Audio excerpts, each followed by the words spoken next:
Okay, guys, here is page 4 of the Honors Unit A review packet. This has been lots of fun. Okay, which statement is false? A square is a rectangle. Yes, it's a specific type of rectangle, so that's good. A parallelogram is a four-sided shape. Yep, that's true. Up here you could have thought about, yes, a square is a quadrilateral with four congruent angles, so that's true. A rhombus is a square. Let's think about that. A square has four congruent sides and four congruent angles. A rhombus does not have four congruent sides and four congruent angles, so that is not true. A square is a parallelogram. A square has opposite parallel sides. Yep, that's true. So this is my false statement. Number 26, given the following rhombus, solve for the given angle measures. Well, we know for a rhombus that I'm going to have a perpendicular bisector, so angle 2 has to be 90 degrees. I also know that opposite angles are bisected, so these four are going to all be the same. And I also know that, I'm going to use a different color, these four are going to be the same, which means that the measure of angle 3 is going to have to be 70 degrees. That means this is also going to be 70 degrees. This is also going to be 70 degrees. These three have to add up to 180, so this is going to be 20, and so will the measure of angle 1. Okay, determine the most precise name for each quadrilateral. I'm going to see if I can get through this kind of quickly. All we know is that opposite sides are congruent. That is enough to prove that a quadrilateral is a parallelogram, but I can't say it's anything more specific than a parallelogram because we don't know that all the sides are the same. Okay, we know that diagonals are bisected and opposite sides are parallel. That is only enough to say that I have a parallelogram. We have two pairs of consecutive congruent sides. That means I have a kite.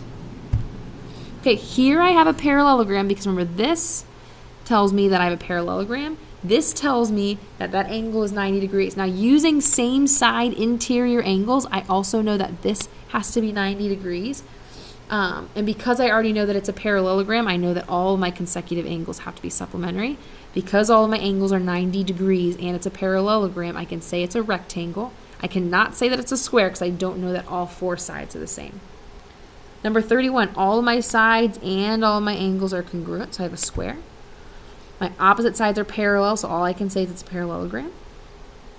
All four sides are congruent, it's a rhombus. I don't know that it's a square because I don't know if all the angles are congruent. My diagonals bisect each other. That's a way to prove a quadrilateral is a parallelogram, but I don't have any more information to say it's anything more specific.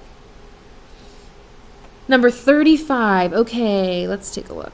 My diagonals are perpendicular, which means I have a rhombus or a kite. I know that all of my opposite angles are congruent. That means I have a parallelogram. So a parallelogram with diagonals that are perpendicular tells me that I have a rhombus. A kite is not a parallelogram. 36, I have a quadrilateral with four congruent angles. That means I have a rectangle. Here I have a quadrilateral with one set of parallel sides and congruent legs. That means I have an isosceles trapezoid. Here I have a pair of parallel sides, but since my legs aren't congruent, all I have is a trapezoid. Number 39, it says a quadrilateral with a pair of opposite sides which are both parallel and congruent. So quadrilateral, it's kind of generic, with a pair of opposite sides that are congruent and parallel. Oop, well, that's one of our things for proving that a quadrilateral is a parallelogram. So I can say for sure that's a parallelogram. But I don't have anything more specific to make it a rectangle or a square or a rhombus, which are the three more specific parallelograms.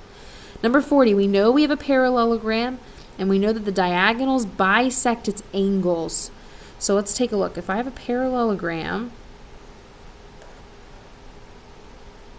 oh, that's terrible drawing. And I know that all the angles are getting bisected. See if you can figure out what this one is.